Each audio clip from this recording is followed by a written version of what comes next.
세 번째 발표 오늘 마지막인데요. 재외국 관리 현황 및 부작용 사례에 대해서 세명대학교 박정수 교수님께서 발표해 주시겠습니다. 교수님께서는 보건의료연구원 계실 때 그때 문신 관련 연구 사업이나 많은 자료를 연구하셨던 그런 경험이 있어서 오늘 모시게 됐습니다.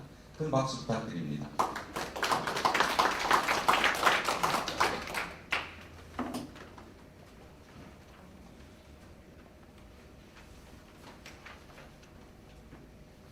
네, 안녕하십니까. 소개받은 세명대학교 한의과대학의 박정수입니다. 제가 보건의료연구원에 근무할 때 2014년과 2015년에 문신 관련 연구를 진행한 그 인연이 있어서 여기 자리에 불러주셨습니다. 불러주셔서 감사합니다. 네, 저는 이번에 그 재외국 관리 현황 및 부작용 사례라는 주제로 발표를 준비했는데요. 일단 제일 먼저 문신이란 무엇인가에 대해서 먼저 말씀을 드리고 넘어가려고 합니다. 보통 이게 문신이라고 하면 여러 가지가 있습니다. 저희는 그때 연구를 할 때 4가지 정도로 구분을 했었는데요. 첫 번째는 보통 이제 그 흔히 말씀하시는 용문신류 이런 쪽을 서화 문신이라고 했었습니다. 예술 문신이라고 하시는 분들도 계신데요.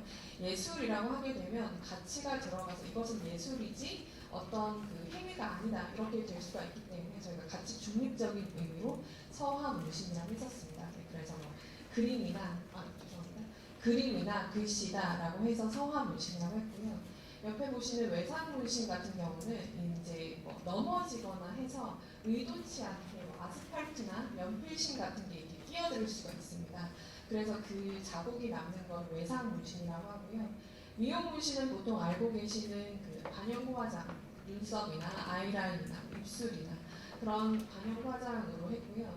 의료 문신은 그 아까 그 김성란 대표님께서 말씀하신 그 표시용으로 문신을 하든가 아니면 이제 요즘에는 그 백반증을 커버하거나 아니면 이제 그 요즘에 탈모로 고민하시는 분들이 이렇게 탈모 부위에 이렇게 그림을 그리기도 합니다. 네, 그래서 그런 정도로 분류를 해봤고요.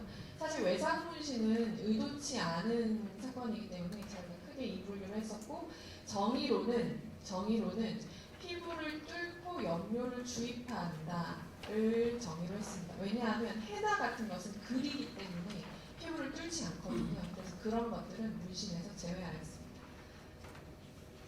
네, 그래서 저희가 실태 파악을 위해서 굉장히 많은 노력을 했었는데요. 굉장히 어려웠습니다. 왜냐하면 이게 하시는 분도 불법이고요. 받으시는 분들도 대부분 불법이라는 걸 인지하고 계세요. 그래서 실태를 조사하기가 너무 어려워서 그 피술자라고 하신 분들은 이제 하신 분들입니다. 근데 사실 문신을 왜 할까? 문신을 왜 할까? 알 수가 없는 겁니다. 의료 행위가 아니기 때문에 꼭 받아야 될 필요는 없거든요. 그래서 저희가 그럼 왜 할까? 저희는 이건 주로 서화문신, 그 요문신 쪽으로 얘기를 했었는데요. 일단 친구들이 하거나 대중 노출이 생기거나 그런 관심이 생깁니다. 나도 한번 해볼까? 그럼 이제 그때부터 정보를 이제 검색하기 시작하죠. 홍대 쪽에 타투가 괜찮아, 홍대 타투샵 이런 식으로 검색을 해서 마음에 드는 사람이 이 사람 그림이 마음에 드는데 나도 한번 해볼까? 이렇게 고민을 하다가 갑자기 친구가 나도 할 건데 같이 할래? 이런 식으로 하면 같이 가게 되거나 아니면은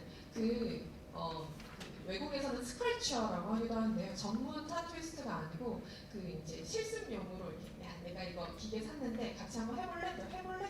이런 식으로 하시는 분들도 계셨습니다.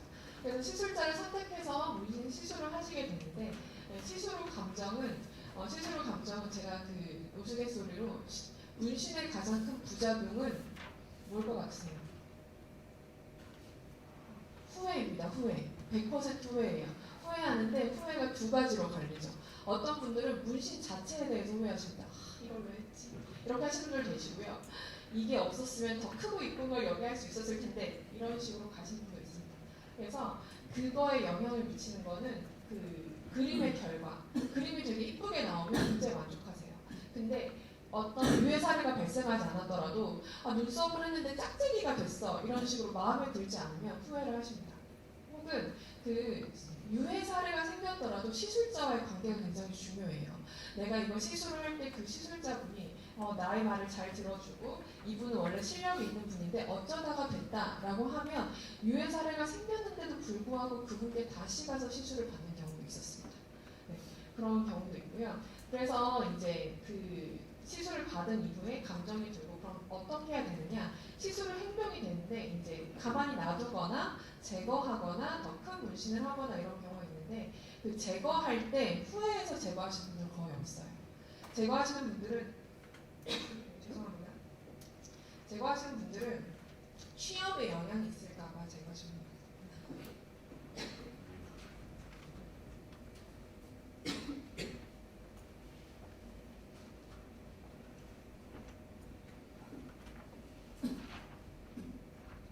네, 죄송합니다. 네, 그렇게 되고요.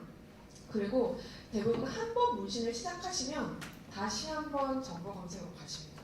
한 번 하시는 분들은 두 번 하고 세 번 하고 이러시는 분들이 많아요. 네. 그래서 저희가 그때 이 연구에서는 그 동의서와 설명문을 알려줘서 이 위험에 대해서 알려야겠다라는 연구가 있었고요. 그러면 문신으로 나타날 수 있는 유해 사례는 뭐가 있을까 해서 저희가 이거를 사실 조사를 할 수는 없었습니다. 그래서 문헌으로 보고된 그 유해 사례를 조사를 했었는데요.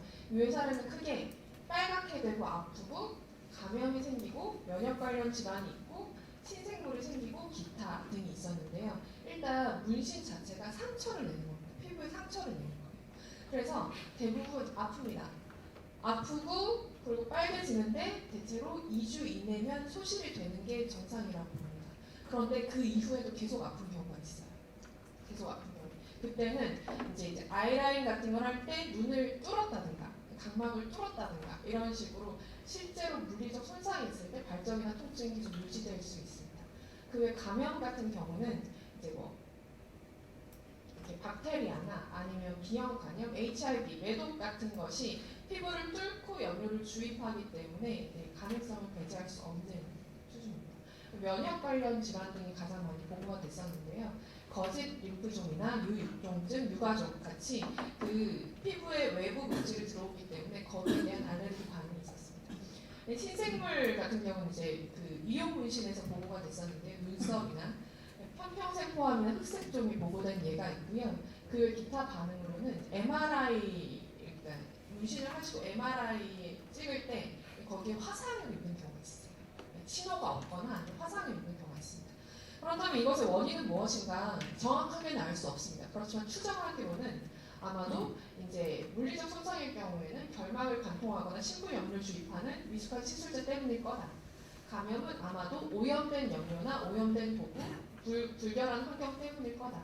면역 관련은 아마도 오염된 염료나 도구 때문일 거다. 그리고 신생물은 원인을 알 수 없고 기타는 그 MRI와의 상호작용이거나 원인 불명일 거다라고 추정을 하였습니다. 이것은 이제 저희가 그 해외에서 관리를 하기 앞서서 그렇다면 문신의 성질은 어떤 것들이 있고 그렇기 때문에 어떤 식으로 관리를 하는가에 대해서 이렇게 좀 나눠봤는데요. 이 성화문신, 저희가 성화문신 연구를 주로 했었기 때문에 이게 그걸 여쭤본 적이 있어요. 의사한테 가면 위생적으로 할 수 있어요. 의사가 지금 문신하는 건 사법입니다. 의사한테 가면 위생적으로 할 수 있어요. 근데 그림을 잘 못 그리죠. 그렇죠? 그리고 타투이스트한테 가면 이게 그 사람 불법인 걸 알고 갑니다. 그렇지만 예쁜 그림을 그려줍니다. 근데 그렇게 되면 그 소비자라고 할 수 있는 분들은 그 타투이스트라는 분한테 가요. 나는 마음에 드는 그림을 그리고 싶다라는 거죠. 그래서 서비스 계약의 측면과 물건의 측면으로 나눴습니다. 서비스 계약의 측면에서는 얘가 이뻐야 되고요. 그리고 이게 아직은 이게 의료 행위가 아니고 내가 선택할 수 있는 어떤 행위입니다. 어떤 행위이고 사회적 인식이 굉장히 영향을 많이 받아요. 그리고 이게 사라지지 않아요. 반영구 화장도 우리는 보통 한 2, 3년 가나 싶은데 사실 퍼머넌트 메이크업입니다. 퍼머넌트. 네, 퍼머넌트 메이크업. 그래서 후회를 할 수도 있고 제거 시에 비용이 발생할 수 있어요. 그래서 이제 해외에서는 이제 미성년자는 무조건 그 문신을 금지하고 시술 전에 이러한 위험이 발생할 수 있고 그리고 이거는 영구적이면서 그런 식으로 정보를 고시해 줄 수 있고요. 그리고 일부 국가에서는 아예 동의서를 받는 경우가 있습니다. 나는 이걸 다 알고 그럼에도 불구하고 하고 싶다라는 식으로 동의서를 받을 수도 있고요. 그 외에 이제 심리적 부분에 있어서 시술자, 타투이스트라고 불리는 그런 분들을 교육할 수도 있습니다. 이제 보건의료 측면에서는 아무래도 저희가 이제 관심을 갖는 부분입니다. 안전하게 유해 사례가 발생하지 않게 문신하는 게 목적이죠. 그런데 이게 보시면 뚫고 염료를 주입하는 거예요. 그래서 뚫었을 때 발생할 수 있는 그런 것들이 이제 침습적인 겁니다. 통증이나 감염이나 혈액 노출이 될 수 있고요. 그걸로 인해 응급 상황이 될 수도 있습니다. 그리고 외부 물질을 주입하기 때문에 발생할 수 있는 유해 사례도 있습니다. 알레르기나 인물 반응이나 면역학적 문제가 발생할 수 있죠. 그래서 이제 그 보건위생적 부분에서 시술자를 교육을 하기도 하고요. 문신 시술 업소를 위생적으로 관리할 수 있도록 하고 그 외에 그 일회용을 사용한다든가 아니면 소독을 어떻게 한다든가 하는 위생 관리 그리고 이제 염료에 있어서 안전한 염료를 사용하도록 어떤 것들이 안전한 염료인가라는 규정을 만들어서 관리를 하기도 합니다. 그래서 이제 국외 규정을 보시면 아까 그런 것들에 따라서 이제 분류를 했을 때 시술자 관리, 업소 관리, 위생 관리, 금기, 염료 관리, 기타 등으로 볼 수 있습니다. 그래서 그 염료 관리에서 이제 염료 허가나 염료 보관이나 이런 부분이 부각이 됩니다. 제가 이건 이제 각 국가별 특징은 아까 분류에 따라서 이제 일부 국가들을 발췌를 한 건데요.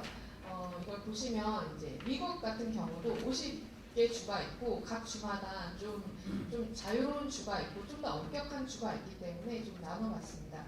그런데 이제 미국 같은 경우는 시술자에 대한 허가도 해줘요. 시술자에 대한 허가도 해주고 영국 같은 경우는 시술자 허가는 없지만 업소 개설 시 위생 교육을 받도록 하고 영국 같은 경우에는 동의서를 받게 되어 있습니다. 나는 이걸 알고 나는 이거를 자의로 한다. 이런 식으로 되어 있고요. 프랑스 같은 경우는 그 시술자 허가와 업소 개설 시에 위생 교육을 받도록 하고 그 문신을 받는 사람에게 설명문을 제공해 주도록 되어 있어요. 그리고 국가 차원의 문신 유해사를 모니터링 시스템이 있습니다. 염료 쪽만 제가 포커싱해서 보면 그 아까 김성만 대표님께서 말씀하신 대로 미국에서는 화장품으로 관리를 하고 있는데 FDA에서 승인한 염료는 우리는 없다라고 명확하게 밝히고 있습니다. FDA는 허가하지 않았다라고 하고 있고요. 그 의료기기 유해 사례를 수집하는 매드와치에서 유해 사례를 수집을 하고 있습니다. 문신에 대해서요. 그리고 유럽 같은 경우는 2008년 유럽 보건 분야 장관 회의에서 문신용 염료에 포함되어서는 안 되는 물질을 발표하였습니다. 중금속이라든지 아니면 뭐 아까 말씀하신 포함되어서는 안 되는 물질이 있는데 제가 이 연구를 진행하면서 굉장히 좋은 기회로 그 유럽에는 문신 학회가 있어요. 문신 학회가 있어서 제가 2015년에 참석을 한 적이 있습니다. 그런데 거기 보면 매 이슈가 upcoming regulation입니다. upcoming regulation. 유럽에서도 사실 문신 염료를 관리를 하지 않았었어요. 2003년까지만 해도 관리하는 국가가 별로 없었습니다.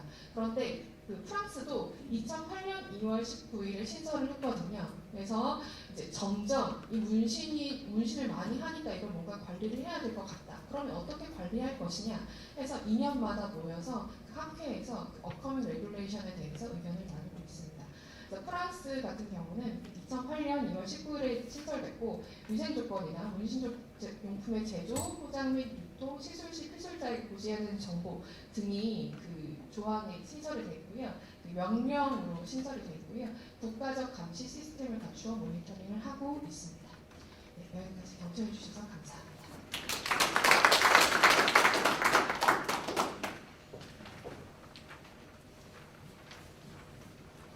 네, 연구 결과 그 자세하게 배경부터 설명해 주신 교수님께 다시 한번 큰 박수 부탁드립니다.